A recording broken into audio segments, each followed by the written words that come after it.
I think I have a lot of fun with continuity in my stories for a different way because it's not a spoiler to say that the my characters for a lot of the story exist in a slightly out of phase with reality as that we see it. Um, so I intentionally set up some kind of domino effects of early on in the story things change that shouldn't have. They look like mistakes, but as the story unfolds, you start to realize. Hey, this is Writers Row, where we talk about the writing community on Twitter, talk about the business side of writing and the creative side. I am DC Wright-Hammer. And I'm David Gane. And if you like this show and the content we've been putting out, make sure to subscribe to the channel. Make sure to like this episode. And if you have any comments on this episode, please put them down below. We have another special guest, DC. And who is our special guest? Special guest, introduce yourself.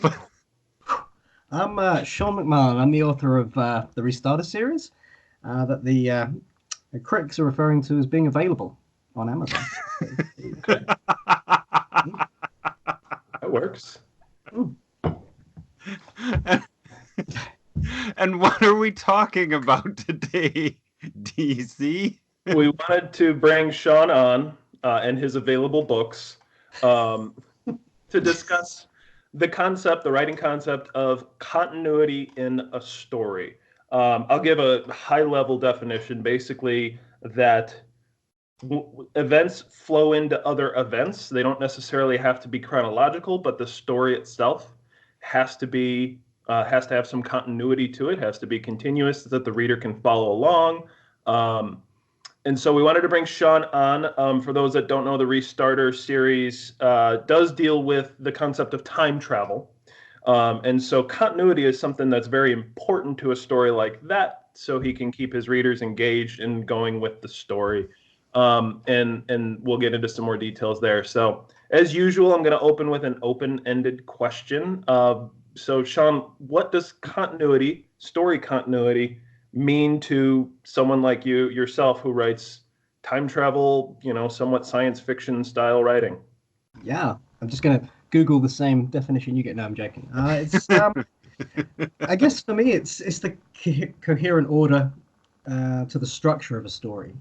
And like you say, there doesn't have to be within a consistently linear timeline. It can be flashbacks. In my case, time travel, going back and revisiting characters, but making sure that everything rings true and still feels authentic, so it doesn't take the reader out of the story, I suppose.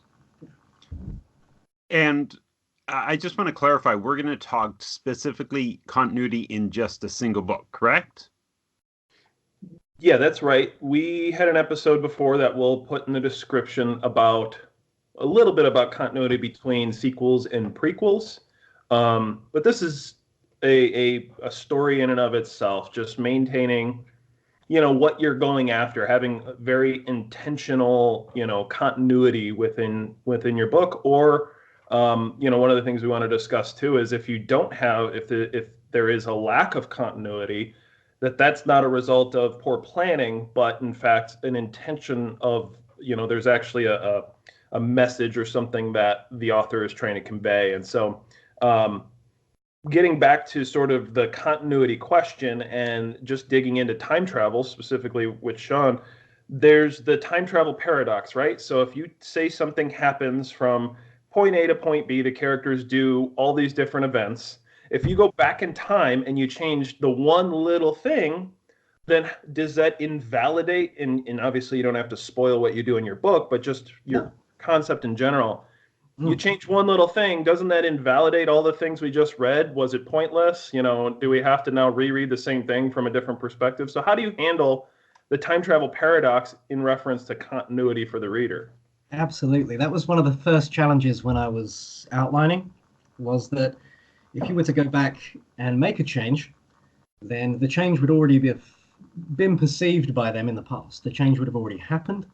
So they wouldn't know that they would need to go back and make the change. And that was the huge thing for me, was to have a way, not in a contrived way, but a unique way that I hadn't seen done before, where they could make changes, and the timeline would be adjusted sort of in parallel to what they were doing. So it was a sort of trial and error to try and resolve a mystery that they were trying to figure out. But also it was more, they were able to see things from a different perspective. So it wasn't necessarily practical implementation of time travel. It was that they could be in a different place and see things play out in a different way to get more information, as it were. Oh, okay. I feel, are you working around trying to not give spoilers? A little, yeah. Okay. So I actually want to ask both of you, how do you approach continuity when you are writing? Are you both planners, or are you pantsers, or what are you? Is it, Go ahead. Yeah, go ahead. Yeah, I'm a pantser in the sense of when I sit down to write, I start with a conversation in my mind and I'll let it play out. But I also have an outline of the beginning, the middle, and end of the story. But if a character starts reacting in a way that doesn't feel true, I can change my outline as I go. For example, if something starts to feel unrealistic, don't go into that creepy cabin because, on your own, and they do anyway, stuff like that. Sometimes the characters will be like, no, I'm not going in there, and I need them to, because I need you to go. And so yeah, I am a pantser, but I do outline the story based on chapters and where I want to go. How about you, DC? Yeah, very similar. I have a beginning and end for sure. And I don't deal in time travel specifically, but anybody who's read my books or have looked into them, that my chapters tend to, well, there's that, right? My chapters alternate between two minds in the first book. And you're going back and forth, and one of the perspectives is actually in the past a couple of decades. And so writing sort of a compelling back and forth, I had that in mind, and I did write it from start to end. People ask me if I wrote the two perspectives and then kind of sandwiched them together. For me, in order to maintain continuity, I do have to write from start to finish, basically. And that does include going back and forth. Obviously, editing is, as I change something in one chapter and I know there's a reference in another chapter, I am jumping around in that sense. But no, my first draft, I usually will write the first half of the book. And I do like to go back and forth in perspectives. And book 2 is actually a prequel and a sequel that I've jammed together. And so you're between two times in that sense, and you've got the sequel moving forward and the prequel moving forward, and they do converge at the end. And I wrote that start to finish. I'll usually probably take a break in the middle, and I will do a full round of editing on half the book because I want to make sure I've got a strong foundation going into the second half of the book. And part of that edit is, do I really need to cover this in this flashback? Do I really need to cover this in the sort of prequel side of my novel? Is it taking the other side of the story, the actual present time, forward? Is it laying the groundwork for future? And so that's kind of how continuity is so vital to my book, because I do have a lot of perspectives. You are jumping around time in a lot of cases, even though it's not time travel. It's constantly putting the reader on edge by dropping them into a scene, and they have to kind of work their way out of the scene as they read the chapter. I really enjoy doing that as well, actually. Creating a scene, but not letting them know where they are and who they're with, and allowing that to unfold. Right, exactly. And that's been a thing that has turned off some readers, because they do feel a lack of continuity when they switch perspectives, when they switch time, when they switch, and the nth degree is when I'll do like a flashback within a flashback, and I've only done that a handful of times. My editor will pull me aside and be like, why are we going back in time twice here? And so that those are things that you have to kind of think about and work out. And I enjoy the difficulty. It means writing a little bit slower. It means editing takes a little bit longer, but that's what I like writing. And if it turns off some readers, it actually has been the strength for other readers. So it's kind of like you pick and choose your battles to some extent there. So then, do you ever plan DC anything on page on a separate piece of paper, like an outline or anything, or is it just Yes. is it all just writing? No. It's definitely this. I know where I'm going to start and I know where I'm going to end. But in the middle, it very much is sort of what Sean had mentioned.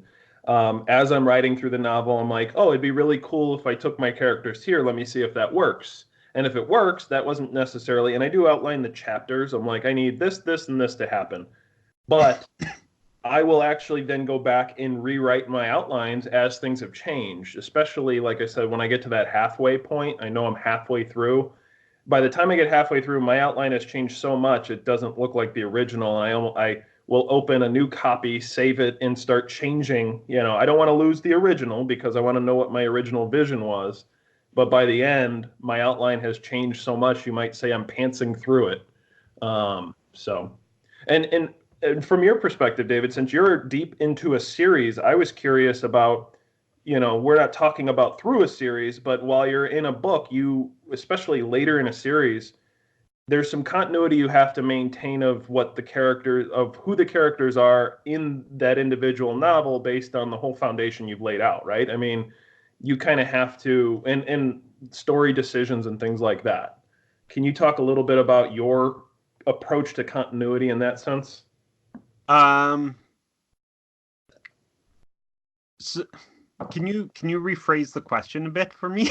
Well, so, I think while we're not talking about, multiple books, still within a novel, you've set something up at the beginning and you're taking, especially you write the mystery novels, you've got to kind of maintain, and I know you, at least in your first book, you will give the perspective of like the killer, and then you will give the main characters, and you've got to kind of keep that story going.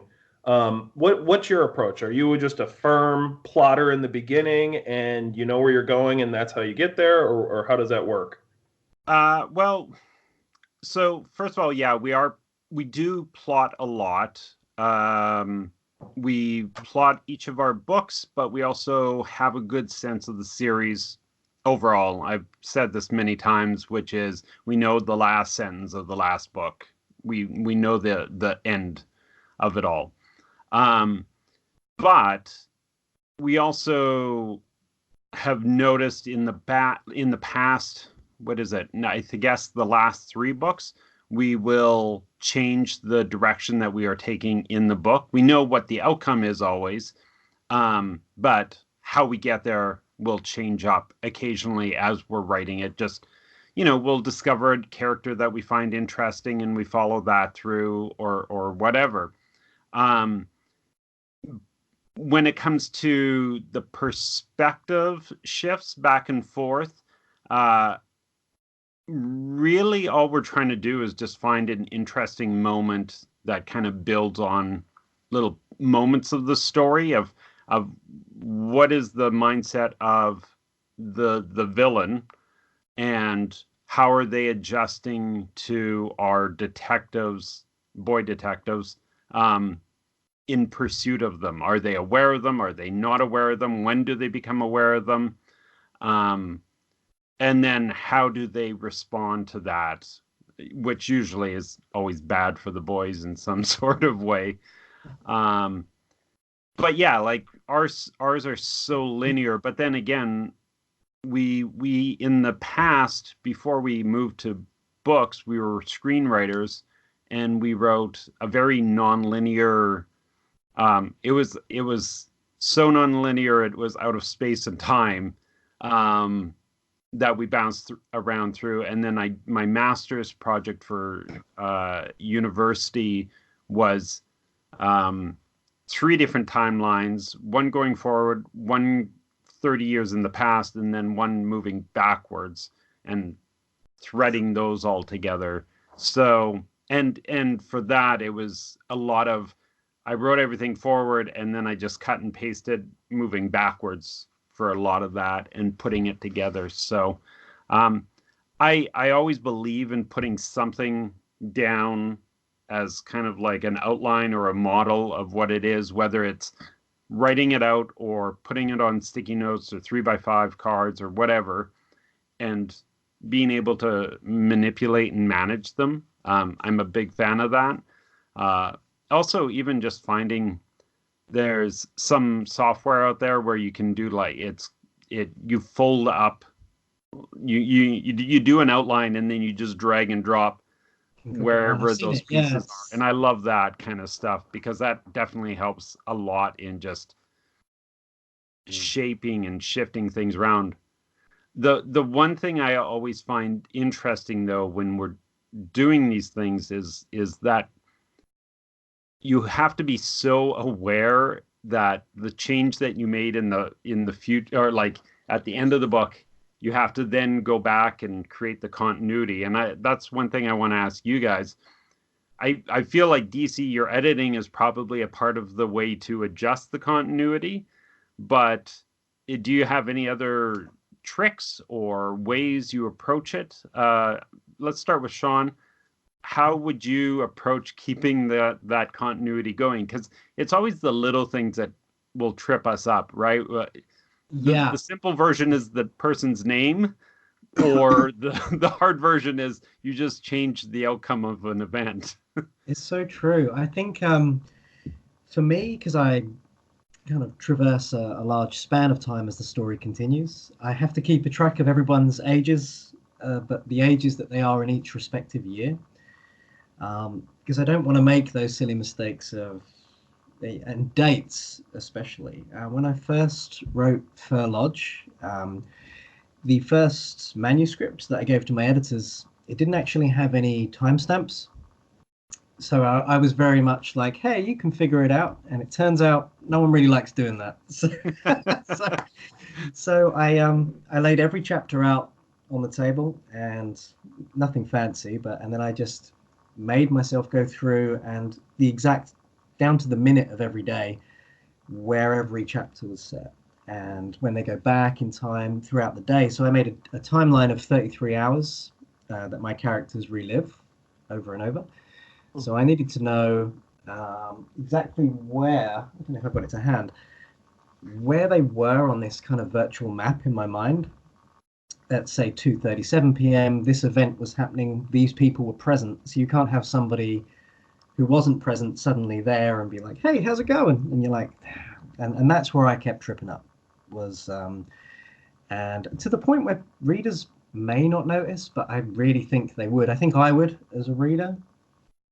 So for me, this is my continuity copy of my first book. So all of these are continuity consistencies that need to be maintained throughout sort of the future stories and stuff like that.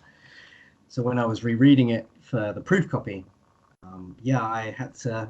So now every time I'm not sure where someone's meant to be, I know that on one of these they're. Are they color? Yeah, it looks really shabby, but for me in my mind this works great. So just keeping the. There are certain, I won't tell you what the color codings mean because it will give away book 3 twists, but but the green ones are important.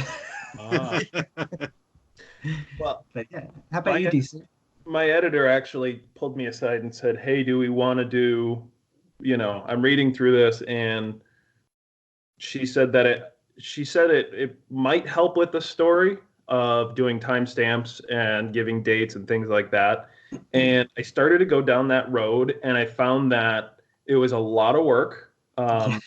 And the payoff is not that great from my perspective with my series that I have started, that you kind of let the reader not figure it out, but that if they're if they really want to know that kind of stuff, they're going to reread. They're going to really take the pains to figure it out. If you're dropping dates and things like that, the only time they'll actually notice from what I've kind of read and what I've seen is if it doesn't make sense. If you say that this happened in the future, in the day or the year or something like that, then it really pulls them out. They can't suspend disbelief for your fiction story. So I did in the first book. I said this is what's most important is the main story, and the main story is linear. And so giving dates and things like that in the past, I would say decades. I would say this many here or there, but not get really firm with it. And I think what it's done is it's allowed the reader to guess and almost imprint their timeline on it. And I did that on purpose. Yeah, with yours. My first book, I made the future somewhat sterile, but the technology is not that far in advance. Some people said, I think it's 50 years in the future. Oh, it might be 10 or 15 years in the future. Whereas I purposefully made the other chapters very dark, having a noir feel to them. Like I did that on purpose to contrast the two eras. But I also didn't say just how far back. I think if you got down to it, it was something like 22 years, if you really did the math between the two times. But I let people figure that out. Like the main character is 22 years old. Something happened right before he was born. And so you can kind of piece it together. But getting into, I almost started to do character profiles, which David has mentioned on other episodes, can get crazy. Like, what would they have in their pocket when they woke up and it was raining and they were hungover and like. I've tried that. And there's nothing. If people are into that, that's fine. What does that bring to the story? Ultimately, these exercises, continuity and giving timestamps and things like that, what does it actually bring to the story? What is the reader going to get out of it?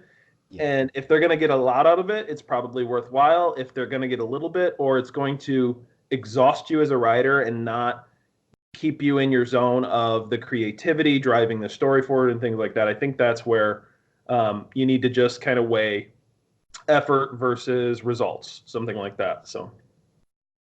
For me, when I was looking at all of our story, so I think it was in book 3 that I finally realized I needed something laid out for all the bits and pieces of the story. And I know we're trying to focus on the book itself, but for me, I am always kind of wrestling with the series, because you put something in one book offhandedly, and then suddenly it means something in the third book, like when something happens, a birth date or something like that, and then everything else has to be focused around that. So I mentioned it before, and if I murder the pronunciation, Aeon Timeline, Aeon, I don't know how to pronounce it. Mm-hmm. Timeline is the app that I use, where I put in all the dates, put an actual like physical day in there and everything like that, and then I can kind of look at it that way. But when I'm writing a book, I always will start doodling out the like a calendar and saying, okay, this thing happens on this day, this thing happens on this day, and I actually have to put it into an actual physical calendar of a time. Yeah. The exact same thing. This is my book 3 calendar. Yeah. it's so helpful to just be at a glance to know what day, or it's just... Yeah, absolutely. And then you also start looking at it and saying, oh my gosh, these characters did a lot of stuff in just a week, right? Like, or they did nothing. So boring. They did nothing in 2 weeks. Yeah.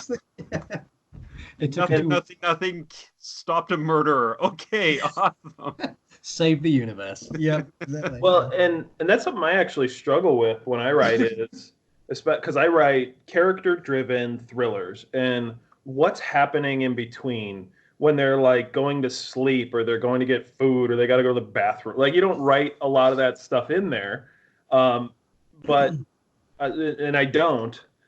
But sometimes I use more of a movie trick where I don't explain what happens in the interim. I don't tell them how far in advance we are. I will just pick up in the next scene and move them forward based on what they read in the chapter that actually precedes that. In the same storyline. Like I said, I bounce back between chapters, so you'll read one chapter and you'll get to a climax there, and typically no resolution. You'll go into this second story that I'm telling at the same time, and then you come back to the original story, and I have to have continuity between those two. I have to have continuity between the alternating chapters, and then ultimately the continuity, actually they all come together towards the end. It's called an interleaved narrative.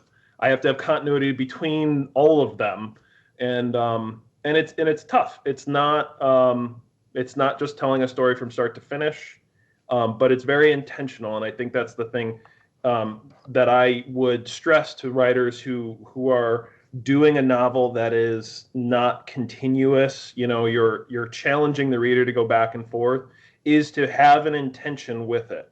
Don't just end up with something that is not continuous, doesn't have the continuity you need. If that's the direction you're going, great. Have a good purpose. Have it bring something to the story other than just asking the reader to go back and forth or, interpret things differently. JeanLuc Godard, filmmaker, always said a story has to have a beginning, middle, and end, just not necessarily in that order. And I always love that. And some of my favorite films that I've ever watched are the ones that mess with continuity, and mess with it so much that it doesn't, there is no actual straight line through. It's more of like loop-de-loops and Right. and things, like events happening in different ways in the same time moment of time or whatever, like that. I was going to call it a timestamp, but yeah.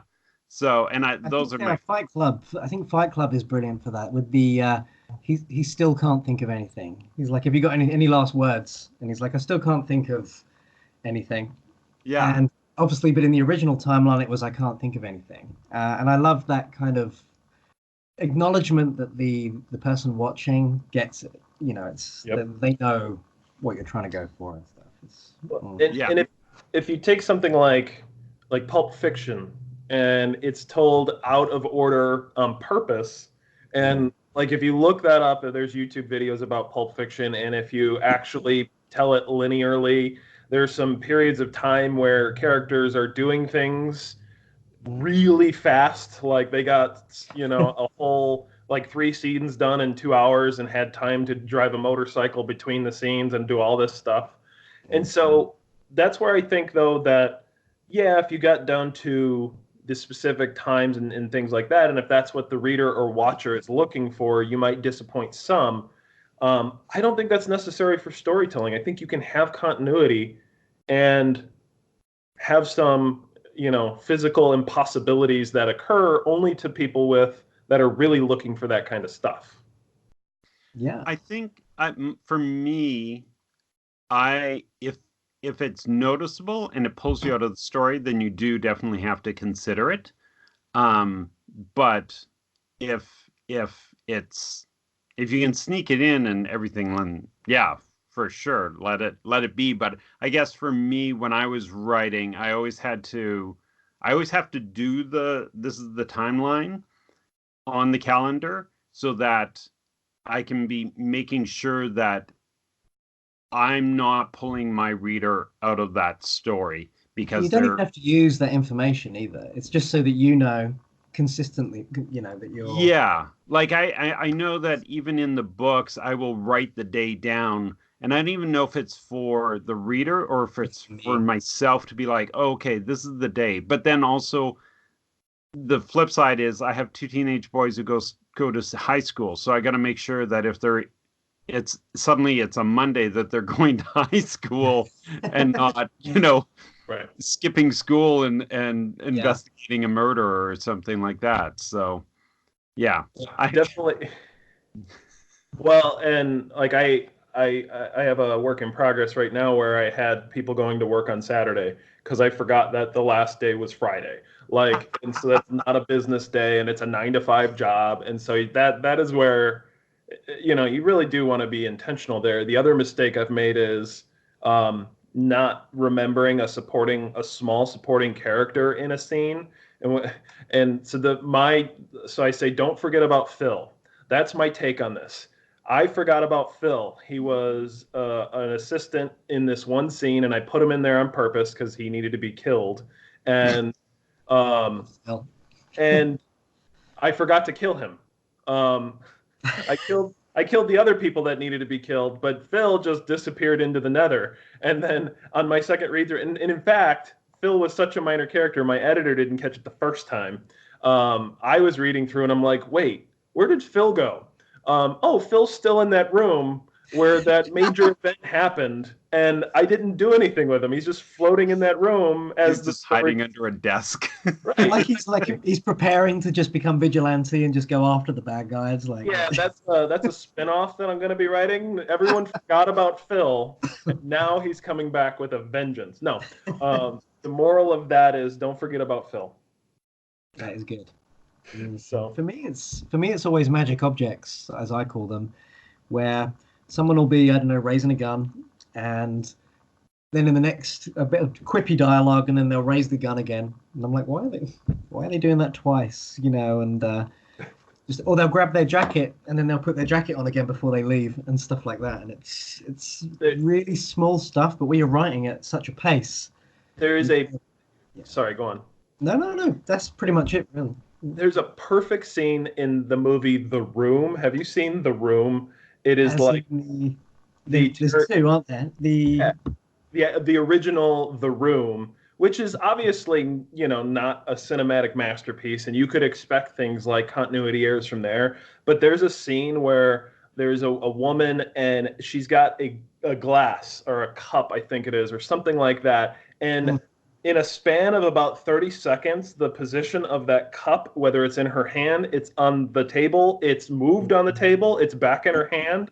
Like the cutting and editing of that, they just did not care where that cup was, and it's fabulous. Like it is just the coolest scene for continuity errors. Like if you go out to IMDb, you can look up continuity errors in different movies that you've watched. I have watched so many of those. The Goodfellas one with the children's blocks. I don't know if you've seen that in prison. Yep. It's amazing. It's amazing. And a part of it, though, and I always feel bad because we comment on the continuity errors, and there's a continuity person doing that and trying to stay on top of it.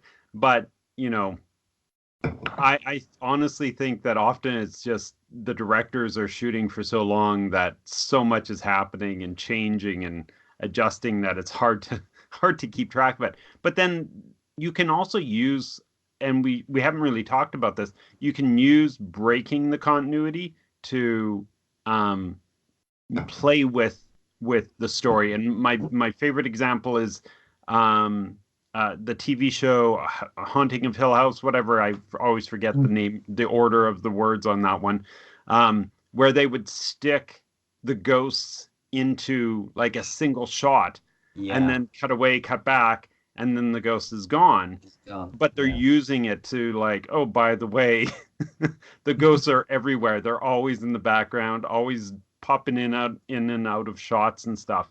So I don't know how you would use that in a like a novel, but if I could figure it out, I would absolutely love to use something like that. Yeah, I liked the story of The Haunting of Hill House, like you said, whatever the title is. I like the story of that a lot. I thought the continuity with the ghosts appearing here or there, I didn't think it's a ghost story and we want to know there are ghosts in the house, but it almost seemed like that cheapened it a little bit for me. I know they were doing it intentionally. I know that was like, hey, this is a jump scare. But I thought by the time I got to the end... No, not those ones. The ones that are the ones you didn't even know. Yeah. The ones you don't even know about. Well, no. But it was like a quiet jump scare to some extent. Like, oh, they're back there. 'Cause by the time you see them, like, because you're paying attention to the characters and there's something off center in the background. There's a ghost there. It's sort of like, oh, that jolts you. It's a quieter type jump scare. those I felt were, in my mind, I felt a little forced. Like, I get it, it's a haunted house, but they didn't. Okay, it didn't make me feel any more scared than the main scenes where the ghosts were obviously doing crazy things. Like, and maybe that's just a taste difference for some people. Um, oh, you look, they're there, then you look again and they're not. Like, okay, I got it. Okay, that makes sense. But going back to, when you run into continuity errors, we'll never know if they're intentional or not when it's something like I said, like a glass moving or something like that. Because editors and like you said, the people responsible for continuity only have so much film to work with, and they have to make choices. And so that's why I didn't say in this particular case, like with the cup moving and all that, like it is what it is. But they just have to make choices, and they have to sometimes make trade-offs of, is this really going to affect the movie? How many watchers are really going to notice that a cup is moving? And I think more and more, because we have access to YouTube and IMDb to spot these things, that film watchers and TV show watchers are catching more and more of it.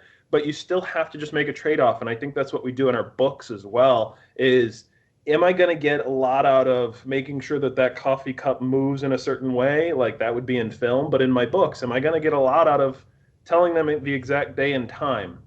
Like for someone like Sean and his book, I think it lends itself more because it's time travel, so people are a little more sensitive to the date and time.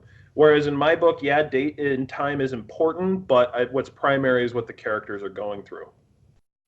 I think I have a lot of fun with continuity in my stories for a different way, because it's not a spoiler to say that the my characters for a lot of the story exist in a slightly out of phase with reality as that we see it.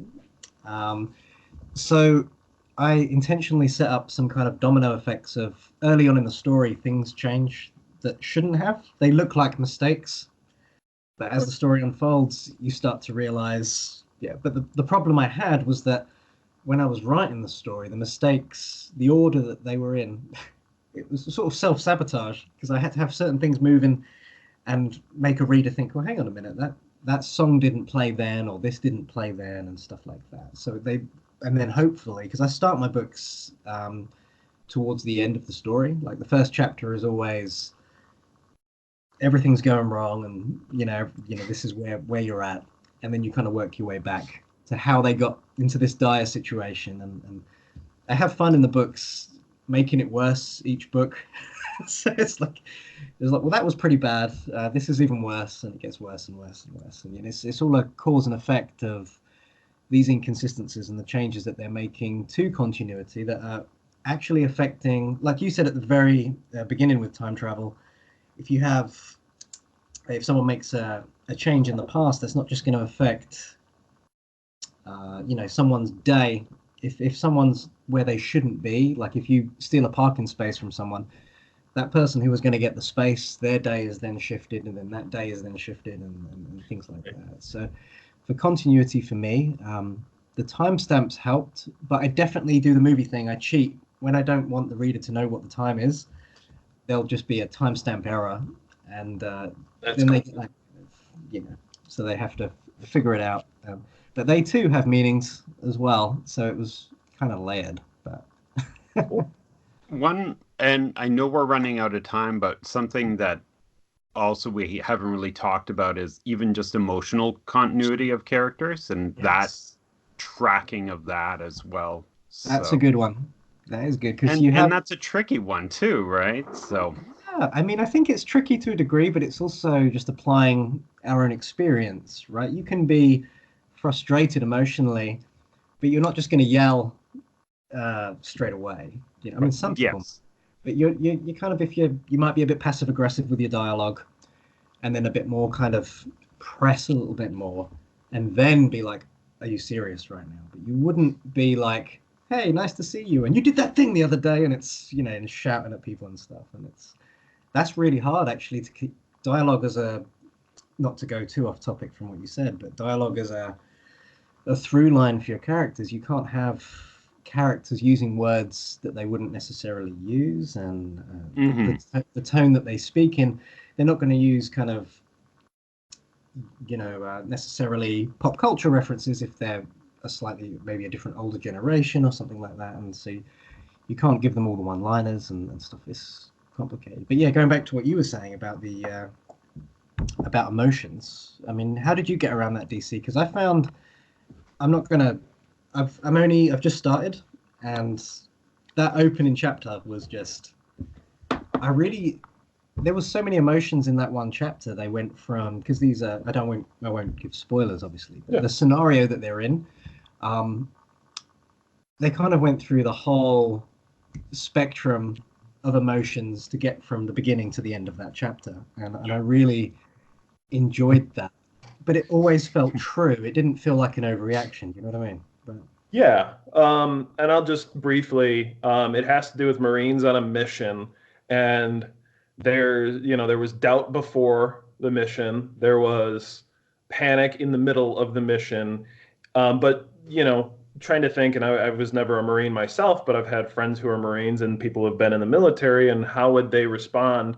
And once the threat is neutralized, then they kind of go to business as usual, right? And so there's a little more levity after this intense scene, that they can just kind of, they're still on guard, but there's, just kind of really riding the wave, I think, in being in the heads of the characters and giving them unique character perspectives, but I guess with continuity in there, just to wrap it up, it's, who are they? They're characters. They're Marines in this case, and they do have that full human set of emotions, and it would be nice to show some depth here and not just the stereotype, they're jarheads or something like that, but also not taking it to the other extreme that they're like, oh, they're excited one minute, they're not engaged the next, and so on. So just trying to ride the wave. And that's the thing. Sometimes continuity, we think of a line,